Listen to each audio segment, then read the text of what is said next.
Colonoscopy নামটা শুনলেই অনেকেই ভয় পেয়ে যান। কিন্তু আপনি কি জানেন এই একটি টেস্টই কোলন ক্যান্সার প্রতিরোধ করতে পারে?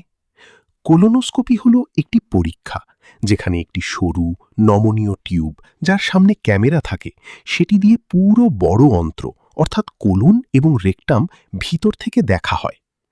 এটির মাধ্যমে আমরা সরাসরি অন্ত্রের ভেতরের অবস্থা দেখতে পারি, যা অন্য কোনো টেস্টে এত পরিষ্কারভাবে সম্ভব না। সবচেয়ে গুরুত্বপূর্ণ বিষয় হল, কোলোনোস্কোপি শুধু ক্যান্সার শনাক্তই করে না, বরং ক্যান্সার হওয়ার আগেই থামিয়ে দিতে পারে। কিভাবে? আমাদের অন্ত্রে অনেক সময় ছোট ছোট পলিপ তৈরি হয়, যেগুলো ভবিষ্যতে ক্যান্সারে রূপ নিতে পারে। কোলোনোস্কোপি করার সময় এই পলিপগুলো সাথে সাথেই কেটে ফেলা যায়, অর্থাৎ ক্যান্সার হওয়ার আগেই প্রতিরোধ। কারা এই টেস্টটি করবেন? ৪৫ বছর বয়সের পর সকলেরই নিয়মিত স্ক্রিনিং করা উচিত, যদি কোনো লক্ষণ নাও থাকে।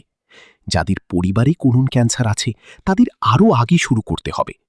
যাদের লক্ষণ আছে, যেমন পায়খানার সাথে রক্ত, দীর্ঘদিন কোষ্ঠকাঠিন্য বা ডায়রিয়া, অকারণে ওজন কমে যাওয়া, রক্ত স্বল্পতা, এই লক্ষণগুলো থাকলে দেরি না করে কোলোনোস্কোপি করা উচিত।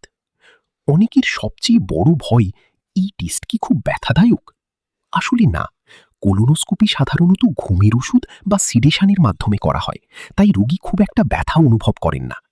এটি একটি নিরাপদ প্রক্রিয়া এবং প্রশিক্ষিত চিকিৎসক দ্বারা করা হলে জটিলতার ঝুঁকি খুবই কম। কোলোনোস্কোপি করার আগে কিছু প্রস্তুতি লাগে। একদিন আগে হালকা তরল খাবার, বিশেষ ওষুধ খেয়ে পেট সম্পূর্ণ পরিষ্কার করা, কারণ অন্ত্র পরিষ্কার না থাকলে ভিতরের অংশ ভালোভাবে দেখা যায় না। মনে রাখবেন, কোলোনোস্কোপি এমন একটি পরীক্ষা যা প্রাথমিক পর্যায়ে ক্যান্সার শনাক্ত করতে পারে, এমনকি ক্যান্সার হওয়া প্রতিরোধও করতে পারে। তাই ভয় না পেয়ে সময় মতো স্ক্রিনিং করুন।